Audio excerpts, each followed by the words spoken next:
Good morning all of you. Welcome to your own channel AS English grammar classes. जैसे कि हमने Rajasthan high court LDC के English syllabus को complete करने के लिए एक सीरीज़ शुरू कर रखी है और उसी सीरीज़ को आगे बढ़ाते हुए हम पढ़ रहे हैं डिटरमिनर्स।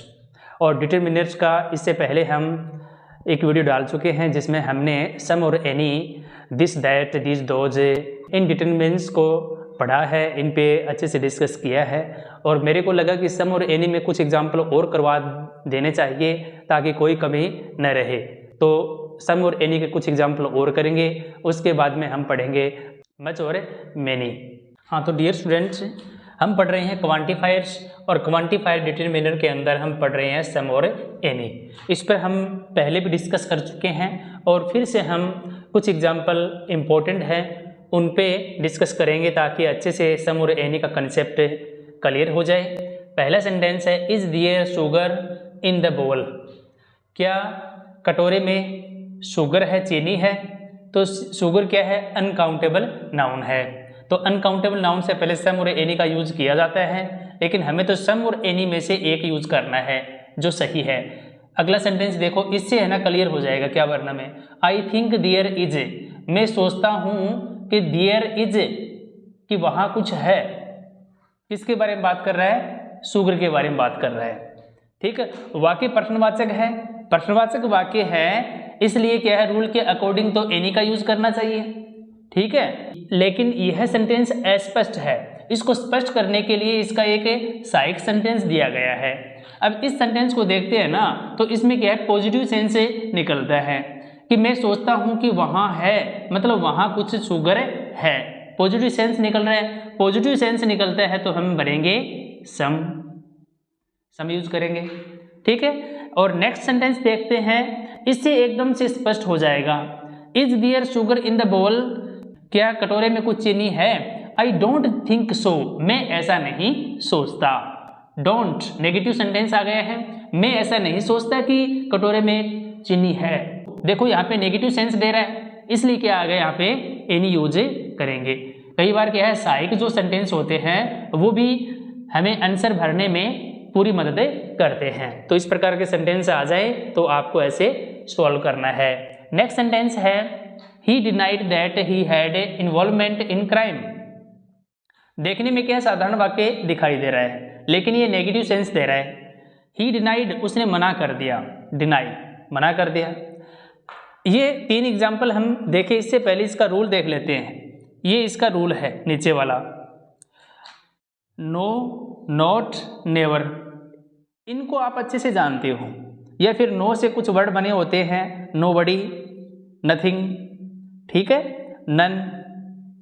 ठीक है, जिसमें नो हो वो क्या देगा, नेगेटिव सेंस से देता है। तो इनको तो हम देखते ही पहचान जाएंगे कि ये नेगेटिव सेंटेंस है और हमें एनी यूज करना है। ठीक है, लेकिन इनके अलावा कुछ और वर्ड भी हैं, जैसे फॉरबिड मना करना, इनकार करना, फेल असफल होना, प्रोहिबिट निषेध, इम्पॉसिबल असंभव, डिनाइड मना किया, इनकार किया, रिफ्यूज्ड इनकार किया, अनलाइकली, इफ, वेदर यदि, सेल्डम या कभी कभी। मतलब ये सभी वर्ड जो मैंने यहाँ पे आपके सामने रखे हैं, ये सभी वर्ड नेगेटिव सेंस से देते हैं, तो इनको आपको ध्यान में रखना है। यदि सेंटेंस के अंदर ये वर्ड आ जाते हैं तो सम और एनी में से आपको फिल करना हो तो आप एनी यूज करेंगे। जैसे देखो, डिनाइड आ गया, डिनाइड इसके अंदर है, इसमें टू टू है। ठीक है, इसमें टू टू और जोड़ लो, टू टू, ये भी नेगेटिव सेंस से देता है। ठीक है, इसमें टू टू आ गया, इसमें रिफ्यूज्ड आ गया, रिफ्यूज्ड इसके अंदर है। तो इन तीनों में क्या यूज करेंगे, एनी यूज करेंगे, चाहे आपको हिंदी आए या ना आए। लेकिन इन वर्ड को आप पकड़ गए ना तो आप समझ जाएंगे कि इसमें एनी यूज करना है। फिर भी हम हिंदी देख लेते हैं।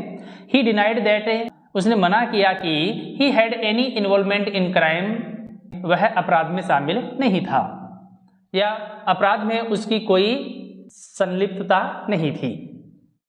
ही is too child to do any work, इतना छोटा बच्चा था कि वह कोई कार्य नहीं कर सकता। ठीक है, ये to to negative sense they रहा है, इसलिए एनी यूज किया। ही रिफ्यूज्ड, उसने मना किया, टू गो, जाने के लिए, एनीवेयर, कहीं भी, उसने कहीं भी जाने के लिए मना कर दिया। तो रिफ्यूज्ड आगे नेगेटिव सेंस दे रहा था, इसलिए एनी यूज किया। तो अब उम्मीद करता हूँ कि आपको कोई भी डाउट नहीं होगा सम और एनी में। बढ़ते हैं मच और मेनी की तरफ। हाँ, तो डियर फ्रेंड्स, हम देख रहे हैं मेनी और मच, दोनों का मतलब बहुत होता है, अनेक, ज़्यादा, ये होता है। ठीक है, तो इनमें डिफरेंस क्या है? मेनी ये प्लुरल काउंटेबल नाउन से पहले यूज किया जाता है, मतलब बहुवचन गिनने योग्य संज्ञा से पहले इसका प्रयोग करते हैं। ठीक है, ये क्या बताता है? संख्या बताता है। और मच ये मात्रा बताने का काम करता है, तो कितनी मात्रा है, अमाउंट बताता है। और इसका प्रयोग होता है सिंगुलर अनकाउंटेबल नाउन, एक वचन न गिनने योग्य संज्ञा, एक वचन और न गिनने योग्य संज्ञा से पहले करते हैं, और इसका प्रयोग करते हैं बहुवचन गिनने योग्य संज्ञा से पहले। ठीक है, ये इनमें अंतर है मैन। ठीक है, और वैसे इसका so, as, to, a good, a great, इनके साथ इस मैनी का यूज किया जा सकता है। और सो, एज, टू, इसके साथ भी इस मच का यूज किया जा सकता है। अब हम इसके एग्जाम्पल देखेंगे तो और अच्छे से ये क्लियर हो जाएगा। हरी हैज बुक्स, हरी के पास पुस्तकें हैं। खालिस्तान के बाद जो नाउन आई है उसे आपको देखना है कि यहाँ पे हमें मच यूज करना चाहिए या मैनी यूज करना चाहिए।